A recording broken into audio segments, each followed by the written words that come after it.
Hi, welcome to Positively Positive. If you're new here, I go by Sam and I have genital herpes HSV2. Today we're talking about the big bad wolf of herpes, the biggest reason we are so devastated when we get diagnosed, the stigma. I'm going to cover what stigma itself is, where the herpes stigma originally came from, which is truly a wild ride, how it persists in today's culture, and how we can take our power back and render this stigma ultimately powerless over us. I understand things much better when I understand the root of an issue, not all the branches and leaves and debris caused by an issue, the root. Now, this topic is a behemoth, and I spent way more hours than I wanted to looking into all this. Went slightly insane, so strap in. Let's get to the root. Let's talk about herpes, baby. First off, let's define the word stigma itself. When you Google the word, you get this definition: a mark of disgrace associated with a particular circumstance, quality, or person. If you dig a little deeper, you get definitions such as a mark of shame or discredit, a mark of disgrace or dishonor, and my personal favorite, which is from Merriam-Webster's Dictionary for English Language Learners, where they give the simplest definition so anyone can understand: stigma, a set of negative and often unfair beliefs that a society or group of people have about something. I know what you're thinking. Yeah, it is unfair. It's a stupid virus that almost everyone has. And you're right, it is unfair. But life isn't fair, so let's get over the pity party and deal with this. Because even though those definitions hit me right in the gut with the words shame, disgrace, and dishonor, I do know from my own experiences and my own conversations with real people, they still see my good qualities. Most still see who I am as a person. The stigma is only as powerful as I let it be. You know that I am all about us taking control over our own minds, and that's something I firmly believe we can all do. But before I was able to take control of this, I had to understand it first. I think this might come across in my other episodes, I'm not sure, but I'm just going to tell you right now, I'm a skeptical person. I don't trust or believe a large majority of what is said to me from most people, and I just need to know things for myself. I need to figure out complicated issues and see the proof. I like facts. So when I was first diagnosed and people said to me, "Oh, it's not a big deal, the stigma is overrated, it's blown out of proportion," I needed to know why. I needed to know how. Was that true or was that not true? So I'm just going to give you my own definition of what the herpes-specific stigma is to those of us who have dealt with or are currently dealing with diagnosis. The herpes stigma is absolutely pointless waste man trash. Okay, I'm kidding. That's not my real definition. The real one is, the herpes stigma is the negative thoughts we have about ourselves and the fear of what other people will think about us. So how do we combat that negativity and that fear? Well, knowledge dismantles fear. Let's get knowledgeified then. So, where did the stigma originally come from? There are a few theories, and one is that it came from pharmaceutical companies trying to sell antivirals. If they create mass fear and prejudice through advertising, no one will want herpes, obviously, and everyone will buy their drugs. This is not exactly what happened. Let's get a timeline here. It's 1967, and scientists discover HSV2, which is the same herpes virus everyone knew about before, but it's a little stronger now and has minor genetic differences, and it's adapted this way to infect people who already carry HSV1. Alrighty, now there's two types of HSV. Still pretty harmless for the vast majority of carriers. For those who do experience regular symptoms or even severe symptoms, at this time there is no treatment. There are no antiviral medications for HSV, no drug companies advertising such a thing. This is an important point to keep in mind. It's now 1973, and while there have been articles written about herpes, they've all been pretty chill, just letting people know it's out here with us. And then Time magazine comes along with an article with no byline, meaning whoever wrote it remains anonymous to this day, titled Medicine, the Case Against Herpes.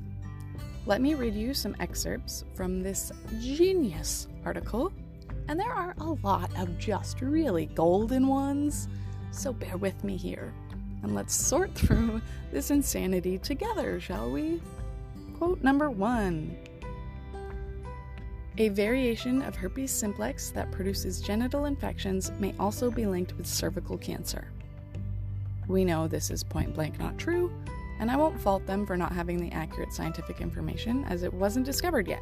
But we know now that it's certain strains of HPV that can lead to cancer, not either type of herpes simplex. Outdated medical info, fine, what's next? Quote number 2. The two types of herpes simplex generally attack different and sharply defined areas of the body. Again, not true or accurate, outdated and false medical information. We know that both types of herpes can affect any area of the body, and it lives in nerve ganglia in specific parts of the body. Take my HSV, for example. It lives in the nerve ganglia at the base of my spine. From there, it can affect any area of my body that those nerves are connected to, which is my genitals, butt, and back of legs. I wouldn't call that a sharply defined area. There's a really cool map of the human body that shows this clearly on projectaccept.org that I encourage you to check out. It shows where your HSV can live and which parts of the body that spot is connected to through nerves. Go listen to my very first episode if you want more on how the virus works. Back to this article. Oh boy. Quote number 3. Promiscuous. That's it. That's the whole sentence. No segue, no follow-up, just a one-word sentence of promiscuous. Helpful. Quote number 4. Unlike the basic herpes simplex, which strikes indiscriminately, type 2 appears to exercise moral judgment, tending to afflict primarily the sexually promiscuous. It is prevalent amongst teenagers and young adults and among prostitutes. Okay, let me tell you one thing about herpes. It does not discriminate. Type 1 or type 2, they both want us all, baby. You a human? Yeah, HSV wants you. The sexually promiscuous? Okay, author, you're sounding a little bitter here, to be honest. And I personally know people who got genital HSV the very first time they had sex. I also know people who contracted genital herpes through foreplay and no actual penetrative sex. So this statement is not only judgmental, closed-minded, and uninformed, it's straight up false. You can get HSV at any age, with or without sex. Quote number 5.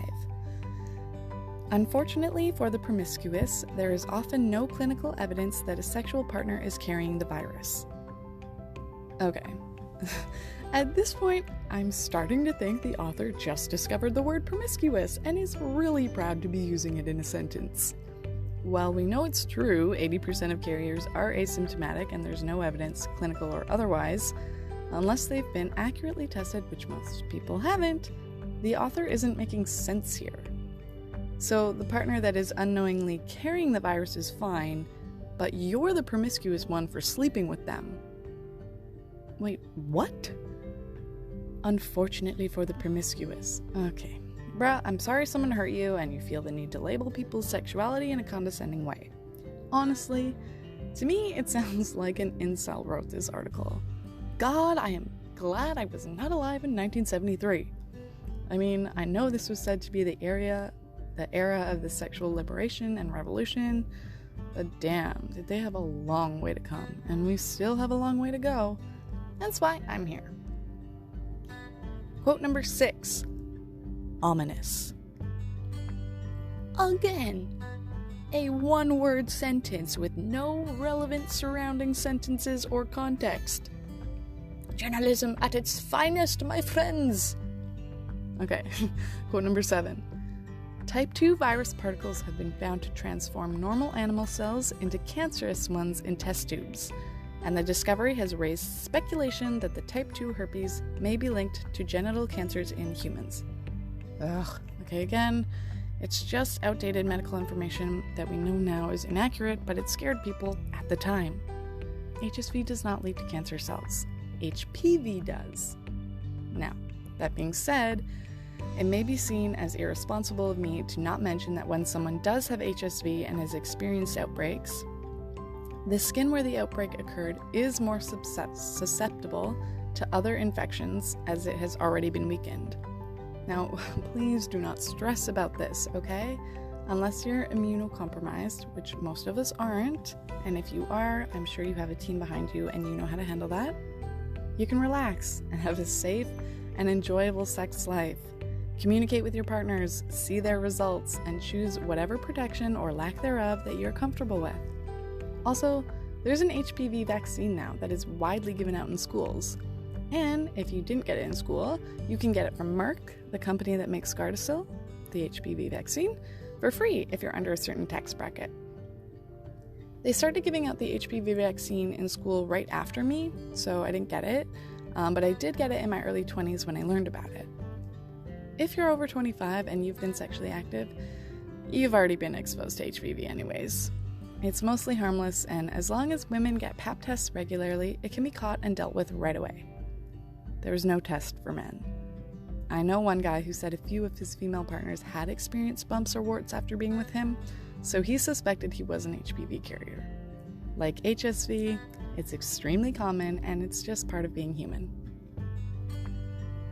My last quote from this article is number 8.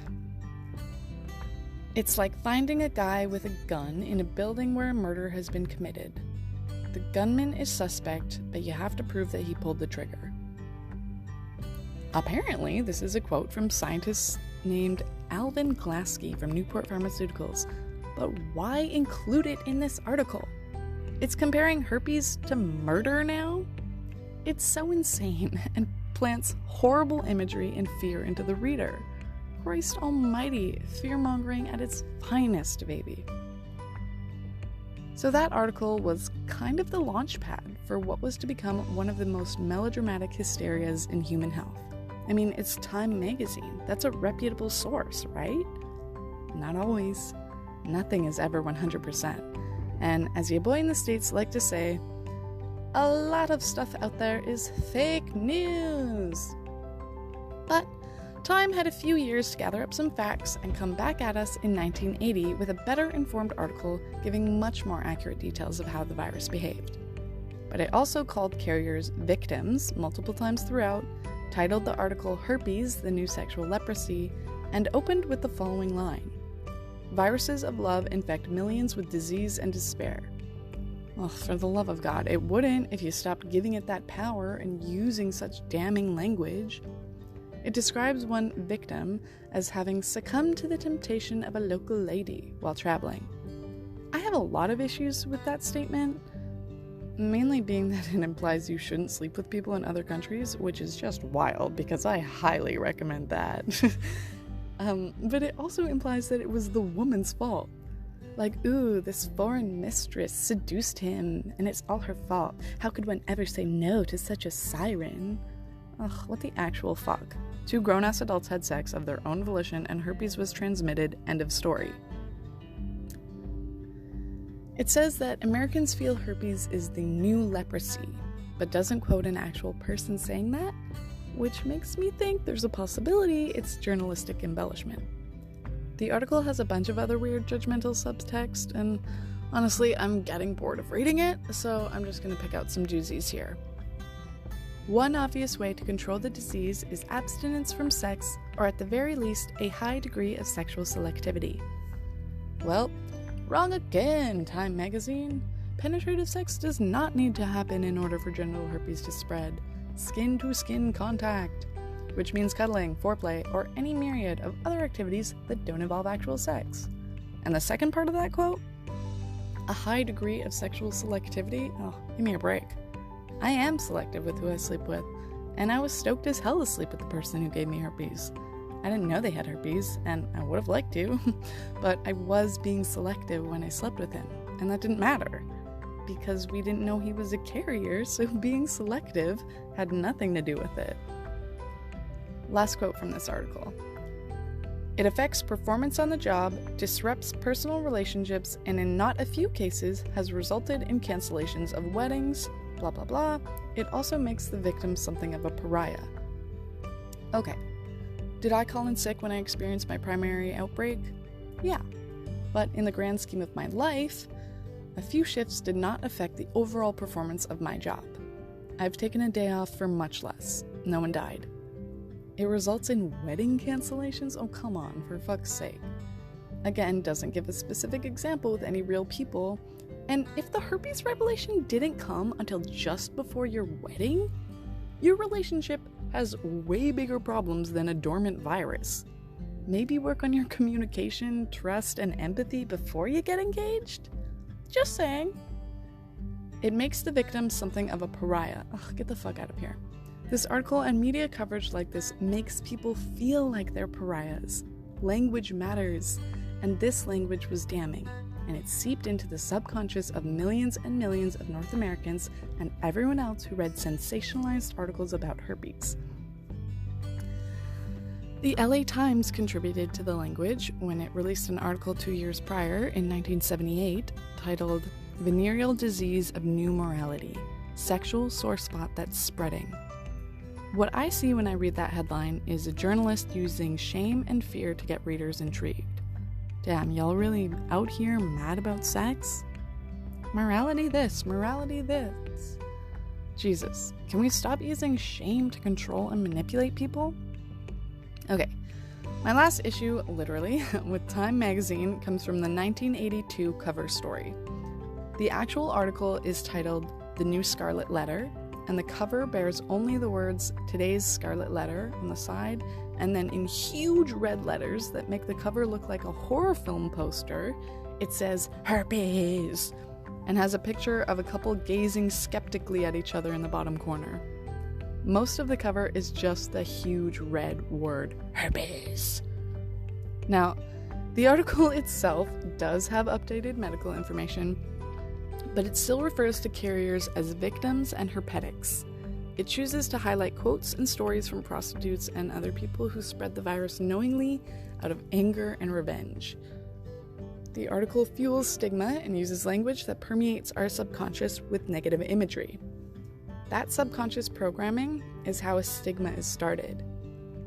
Whether we choose to admit it or not, language, advertising, and everything we read and see permeates the deepest corners of our minds and affects us in ways we may not realize until much later in life, if ever.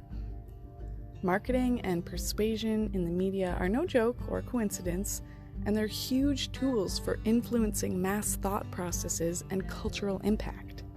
Now, did these authors of these articles set out to create a mass stigma that would last for decades to come? I doubt it. I think they just wanted a flashy cover and a notable article to their name, and they know what sparks intrigue, outrage, and interest. They know how to write an interesting article. They know how to leverage their words to create an interesting story. It's not rocket science.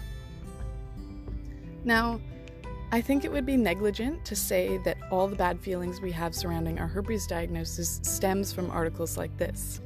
The articles had to have some ground to stand on to even start in the first place. Getting diagnosed with herpes sucks.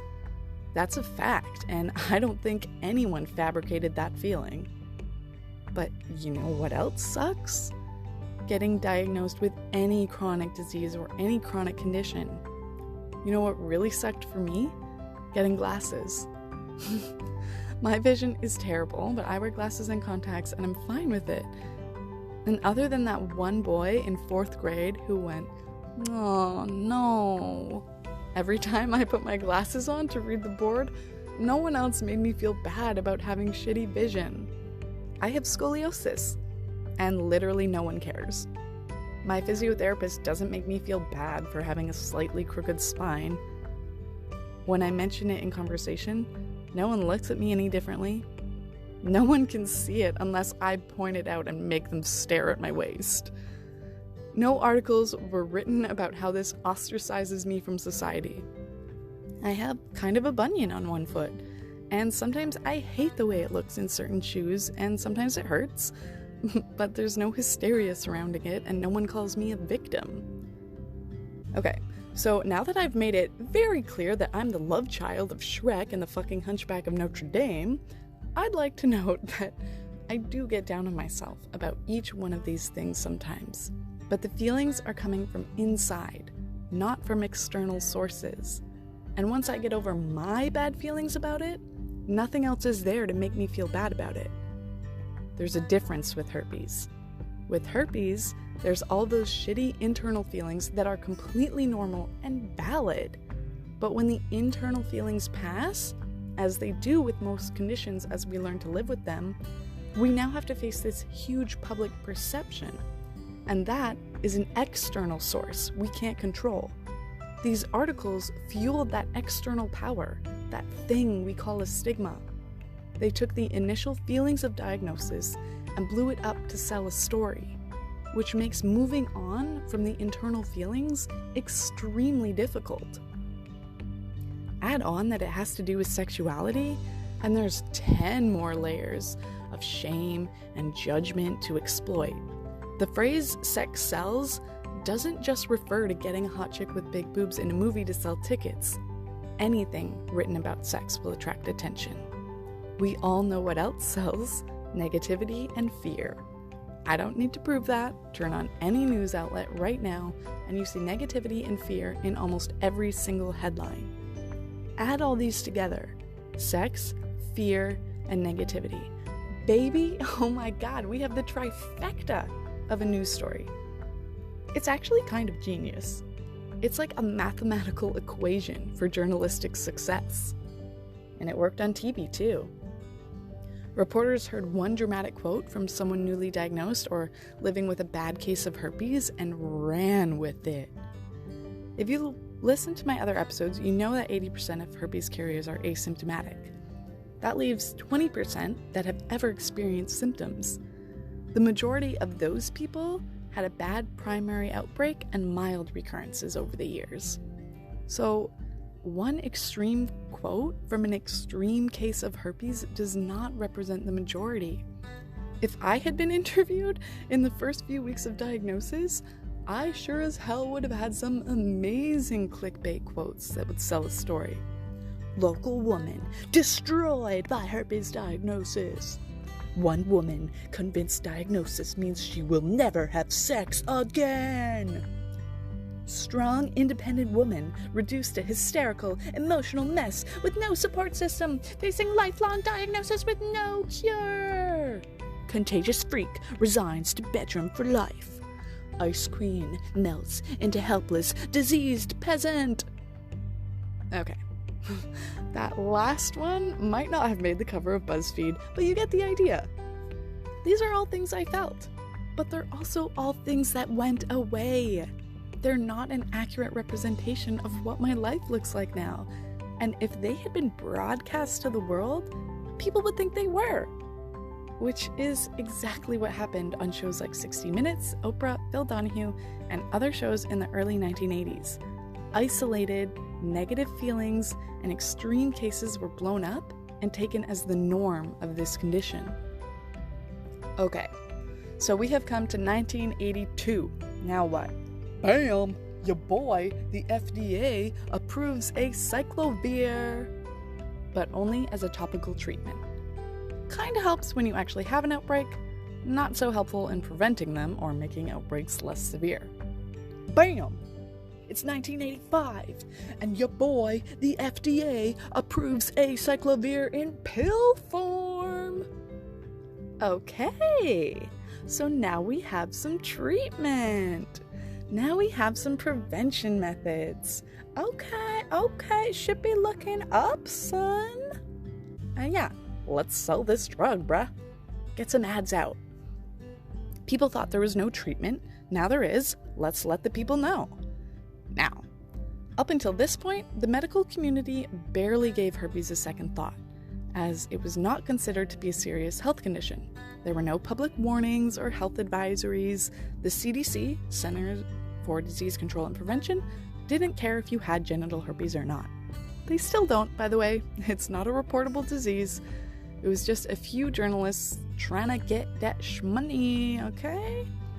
The general public doesn't care about oral cold sores. So the ads would have to create a market for people with genital herpes, as most people just let their cold sores run their course.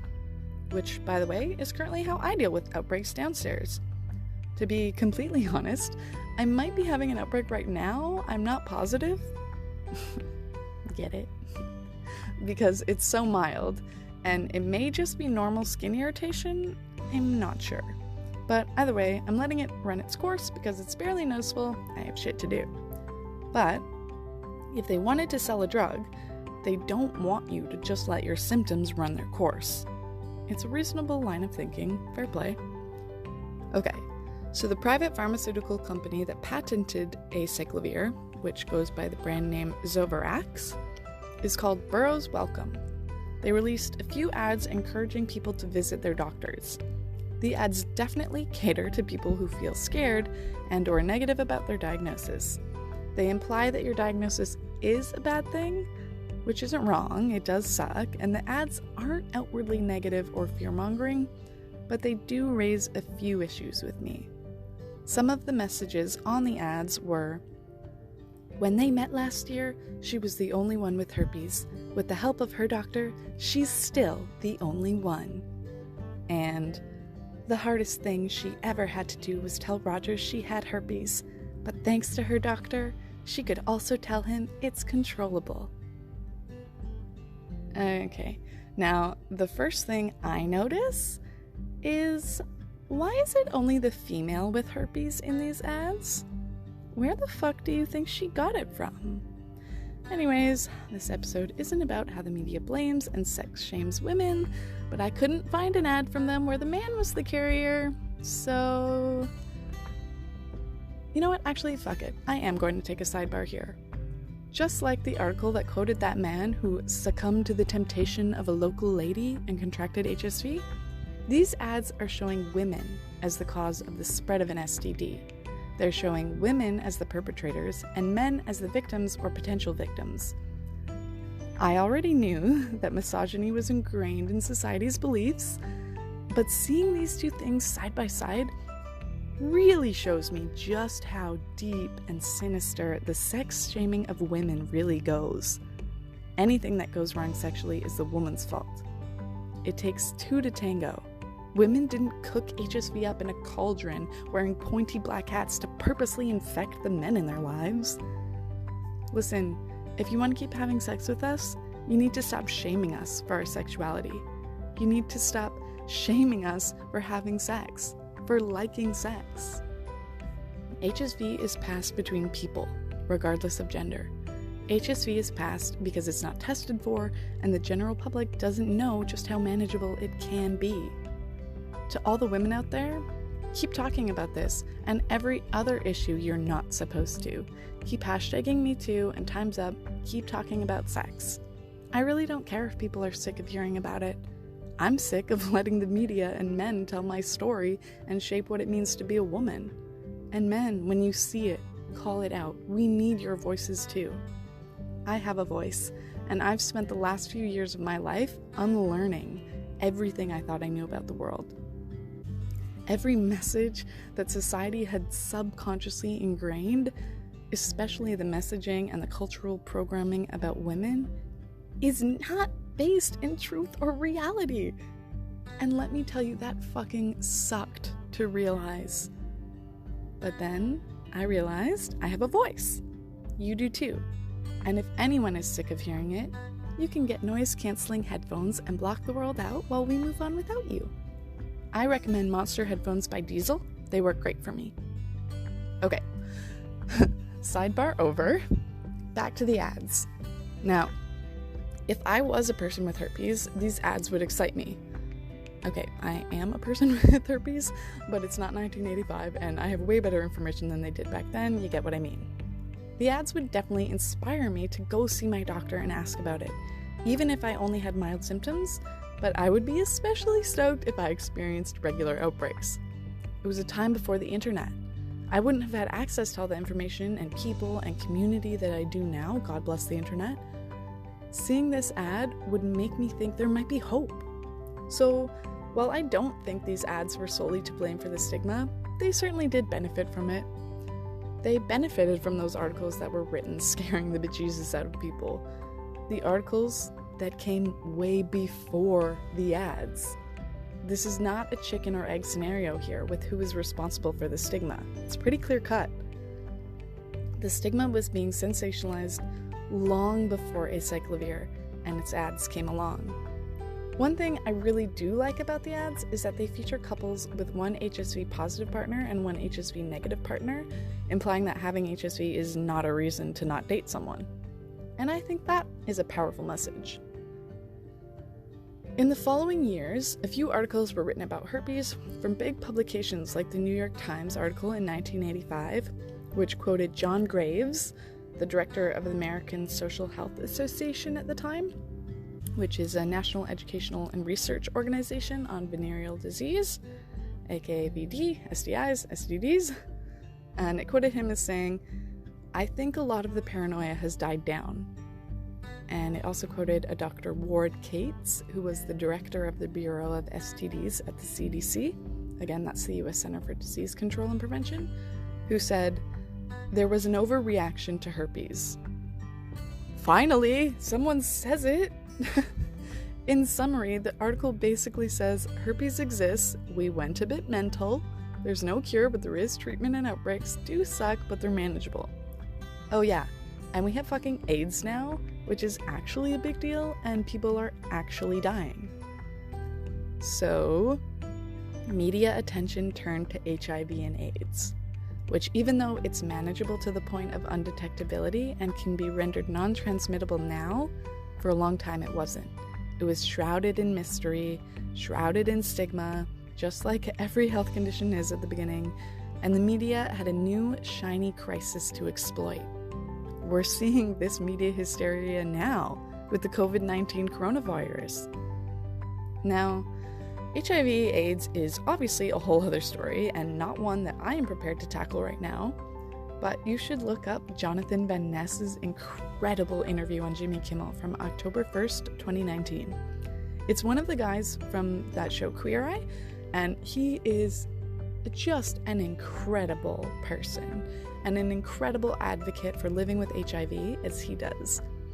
I learned a lot of new information in that short interview, and I cried, for sure. Just go YouTube it. It's 12 minutes. It's one of the most important interviews ever aired on late night television. Jonathan Van Ness, Jimmy Kimmel. Go look it up. Okay, so media hysteria has died down. So why the fuck is there still such taboo surrounding herpes? Well, a few things. And I cannot possibly cover every intricacy of this topic, but I will talk about 4 big things. Number 1, a lack of education. This comes in 2 parts: a lack of education in schools and a lack of education amongst medical professionals. Sex ed is awful, and I don't mean it's awkward, I mean it literally doesn't have good information. The poor gym teachers who have to teach it often have no idea what they're doing, if you even get sex ed at all, which many junior high and high schoolers still don't. To me, abstinence-only sex ed is not sex ed at all. The main message of sex ed in a lot of places, definitely the sex ed that I got, is usually, here's how to put a condom on a banana, get tested, know your status. Okay, but what if the test comes back positive? I certainly never was told what to do in that situation. The assumption was that if I got tested regularly, I would be fine, because that's what being responsible looked like. Little does anyone know, herpes is not included when you ask to be tested for everything, so you have no idea whether or not you carry it. Thus, the whole get tested message is completely useless in this day and age. I pray and I hope that that changes. I had no idea the most common symptom of HSV and every other STD was no symptom. Can we please, make this a slogan? The most common symptom is no symptom. Yeah. Get t-shirts, get jackets, let's do it, baby. FYI, chlamydia and gonorrhea, the other 2 super common STIs, most often don't show symptoms. The most common symptom is no symptom. Another part of sex education should be that it's not the end of the world if you do test positive. Now, in my experience, most adults don't give a shit if you've had any curable STI. I've been with people who have had curable STIs in the past, and I have friends who have received treatment. Now, I'm not saying it's a comfortable conversation, but it usually consists of a few "oh shits" and "damn man, that's crazy. You good though?" In fact, I was surprised to know lots of people don't care about HSV either, if you disclose in a healthy way. Check out my disclosure tips and tricks episode for ways to do that. So the second part of this lack of education is the medical community. I have personally spoken with nurses who gave me medically incorrect information. I have been told it's impossible to test without symptoms. This is so wrong. There are blood tests to do this very thing. No! I recently had a friend tell me one of their friends was devastated over their new genital herpes case, and that his doctor told him it was a rare strain because he showed symptoms on his anus. Ugh, I hate that word. But I hate more that someone was told by their doctor, someone they should be able to trust for information, that what they had was rare. The doctor said he'd never seen it before, which is just wild to me. You go on the support groups any given day and you see that many people experience symptoms in, on, and around their back doors. This person had genital HSV-1, which is super common, and the doctor told them it was rare because of the location of the symptoms? No, it's the same thing you can get anywhere else below the belt. They also called it a strain and not a type, which is just inaccurate. There are only two types of herpes simplex virus, type 1 and type 2. There are many strains, that's the nature of viruses, but they're all one of two types, type 1 and type 2, that's it. The doctor also told them that it came from someone's mouth, which may be true, but it may also not be true. Yes, this person may have gotten it from someone who experienced oral cold sores, but they may also have gotten it from that person's genitals, if that person carried genital HSV-1. Or even from their hands, if they experienced whitlow, which is just herpes on the hands, which can happen. Once someone has HSV-1 on their genitals, they can pass it to someone else's genital area. It didn't necessarily have to come from someone's mouth. This guy was made to feel like a pariah by his doctor. Now he thinks he has to tell people he has some rare disease, when in fact he has one of the most common viruses on planet Earth. And that's not even close to the level of misinformation I have heard stories about from other people living with HSV that their doctors have told them. It is real brutal out there. Because it's so common and it's manageable for most people, it's not a serious health threat in most cases. It's not focused on in medical or nursing school. I personally know one nurse who was recently diagnosed, and she had no idea the actual facts about herpes. She's a public health nurse. Unless you're studying immune diseases as a specialty, herpes is barely glossed over when training as a medical professional. Okay, number 2. So we kind of touched on this, but it's the lack of testing. The CDC doesn't recommend regular testing. Planned Parenthood does not do the blood test. Doctors are hesitant to provide the blood test without symptoms. Oh god, HSV testing can be a shit show. The testing is extremely time-specific, and false negatives can definitely happen, leading people to believe they are not carriers. It can be expensive. I know people who have paid $160 in Canada to get the correct blood test. I talk about all the different testing in specifics in my testing episode, so I don't want to waste time on that here. But if you're in the States and you want to know your status, you can get the HSV blood test online for $49 from anylabtestnow.com. You pay for the lab test online, you get a form, and then you go to the nearest participating lab and get your results in a few days. Bim bam boom, no fighting with doctors. Yay! $49, anylabtestnow.com. Do it. And recommend that to anyone who can't get a doctor to do it. And find new doctors. You do not owe doctors loyalty. That's a big message of mine. Change doctors, it's fine. Okay, number 3. Shitty jokes in movies and the media. which ties into the lack of education and the lack of information out there. What happens in Vegas stays in Vegas, except herpes, that shit is with you for life. Herpes is like the glitter of STDs. You can never get rid of it. Yep, we get it. It's lifelong. Now that I am an HSV carrier, these jokes don't really offend me, but they do kind of make me sad because it's so common, and it makes me a little annoyed that many people who repeat these jokes are silent carriers who have no idea. It's a frustrating circle, but it is what it is, which ties into number 4, silence. No one talks about herpes. Carriers suffer in silence and shame. But I am starting to see that change. And I am starting to see the people in my life, even the ones who don't know, they actually don't really talk that negatively about it. So Ella Dawson has an incredible TED Talk and a fantastic blog that has tons of entries about living with herpes. elladawson.com or YouTube her TED Talk. Rich Mancuso wrote a book about his herpes journey, which was an extreme case, called Asking for a Friend. He also has a corresponding blog of that same name, Asking for a Friend. There's a short film called The Second First Time on YouTube that you should definitely look up. It follows a carrier having sex for the first time after diagnosis. There is an incredibly cute cartoon Instagram account called My Boyfriend Has Herpes that illustrates the courtship of a young couple through cartoons. A young woman details the thoughts she went through and everything she thought when the cute boy she went on a date with told her he had herpes, and how she came to the decision to date him.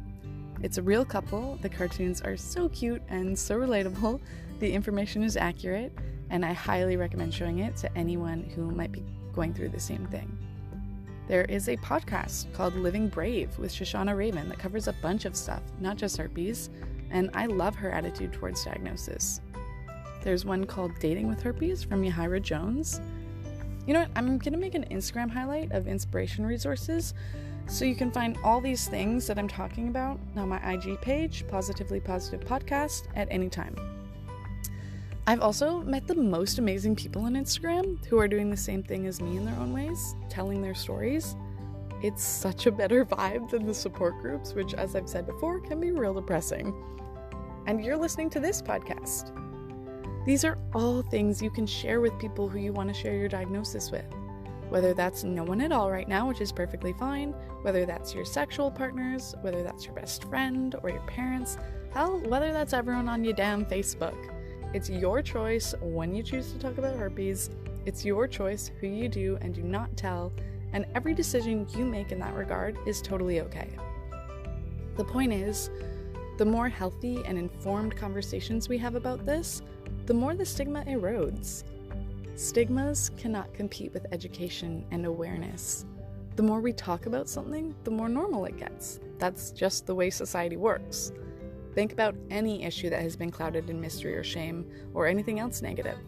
Once people start talking about it, it slowly becomes a normal part of our everyday lives and less of a big deal. Shame cannot survive empathy. And that is just a cold, hard-pressed fact from someone who can outdo us all on the shame scale, Monica Lewinsky. She said that in this incredible TED Talk called The Price of Shame, which I highly recommend. If Monica Lewinsky can bounce back and live life on her own terms with pride and dignity, HSV carriers have no excuse. Now, if you have no idea who she is, Monica Lewinsky was essentially the first person ever to be shamed on a global scale with the rise of the internet.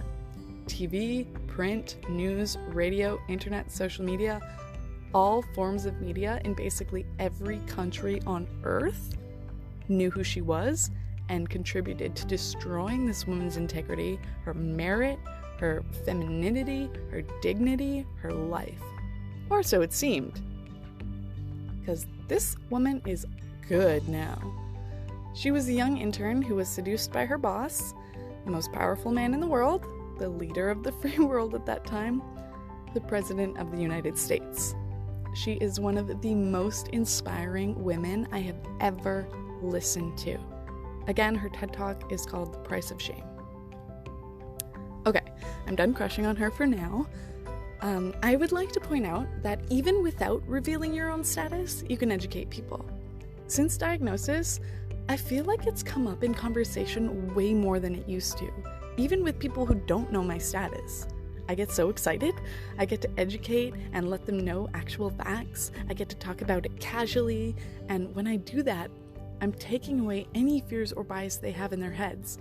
And I'm not even telling all of them my status. I'm just having a conversation. And they're like, oh, she doesn't seem to register this as a big deal. I guess I won't either.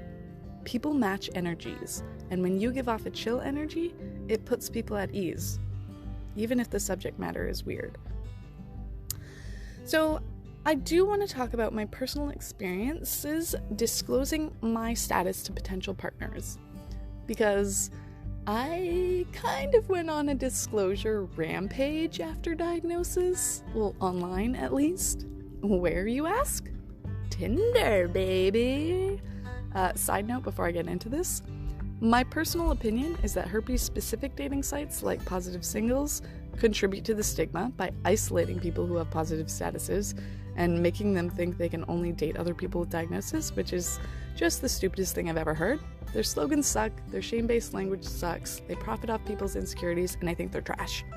So, I made a Tinder account, and I matched with a bunch of dudes, and I told every single one of them that I had herpes. Now, I didn't blurt it out like, hey, I have herpes, don't hate me, but I did try a bunch of different approaches, all of which were casual and open to questions and encouraged conversation. This is key. I put it in my bio. I didn't put it in my bio. I called it herpes. I called it HSV. I told people right off the bat. I talked to people for a few days and then told them. I asked them about their status and their testing. I didn't ask them those questions. I did everything. It's like I was trying to work out an exact timing and phrasing formula that would be foolproof in all situations. Newsflash, it doesn't exist. But there are definitely things that help. And if you haven't already, listen to my disclosure tips and tricks episode. What I realized telling so many people was that when you come at it openly and casually, people didn't judge me. I was fucking shocked, bruh. Now, I have been on and off dating apps for a solid 5 years or so, and I have never had so many honest and meaningful and respectful conversations. I also experienced this on Hinge when I did the same thing. Those were the two apps I was using, and it was actually a huge part of my healing and realizing I was giving this stigma so much power in my head. In real life, it wasn't a thing. I was still getting out. I was still getting asked out after disclosure. I was still being sought after. People respected me? What? How was it possible that I was getting more respect as an HSV positive person on Tinder than I was before diagnosis? If I had $1 for every dude that told me how much they respected my honesty and admired my maturity and my candor, your girl would be rolling. I cannot tell you how much better Tinder made me feel about having an STD, which is a sentence I don't think anyone has ever said before. Not only did lots of people still want to meet me, several guys were already planning our sex.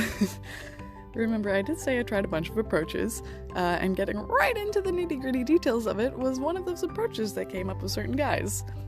Lots of guys told me about their own histories.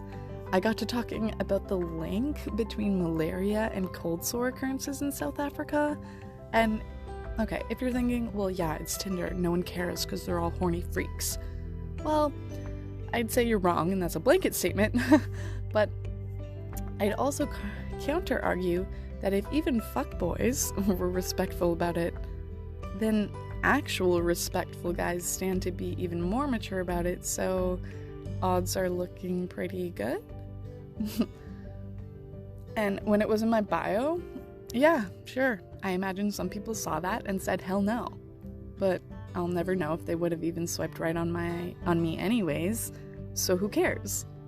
I think only one guy sent me a shocked reaction meme and then never talked to me again. But, I mean, the bottom line is that there are 10 million reasons you could never hear from someone or never date them, or things don't work out between the two of you. Now I have herpes. Okay, so I have 10,000,001 reasons things may not work out. It is what it is, and if it's a deal breaker, it's a deal breaker. And I know what I bring to the table, so that's okay. I'll end up being with the partners who I'm supposed to be with, and probably a few that I shouldn't. If I'm lucky, oh god, I have a problem. So I think that this has brought me to my final point on the whole stigma schmigma topic. You get to decide how powerful it is. I know for me, once I started talking about it with real people online and more importantly offline, I realized how much I was blowing it up in my head. I was taking myself out of the game before the puck had even dropped. My knowledge and my education about how the virus works dismantled the fear that had been placed in my head by this looming stigma. Ooh, scowy. Yeah, not really, it turns out. I have episodes on how to deal with the mental aspects of diagnosis. I have episodes to educate. I know just as well as anyone that it is not easy. Not every day is perfect. Yeah, I've accepted this. Sometimes it still gets me down. But like I said, a lot of things sometimes get me down and then I move on. So it's not easy, but it's doable. It does not have to last forever. The herpes stigma was born out of misinformation, sensationalism, a culture that shames sex and sexual topics, and fear-mongering. It exploited temporary feelings, temporary symptoms that come and go, and fed off of negativity. Once I saw that, I realized how dumb the whole thing is.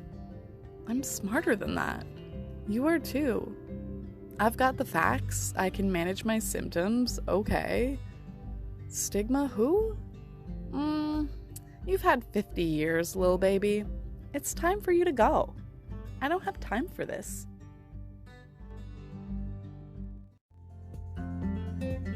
Thanks for listening. Share my link with anyone you think it would help, or if you just want to say hi, I would love that too. I'm on Instagram at positivelypositivepodcast, and you can email me positivelypositivepodcast@gmail.com, or you can message me directly through Anchor or wherever you're listening. I'm out here, okay? I keep my real name private online as a personal preference, but it will be me reading all your messages. You are not alone. I'm living positively positive, and you can too.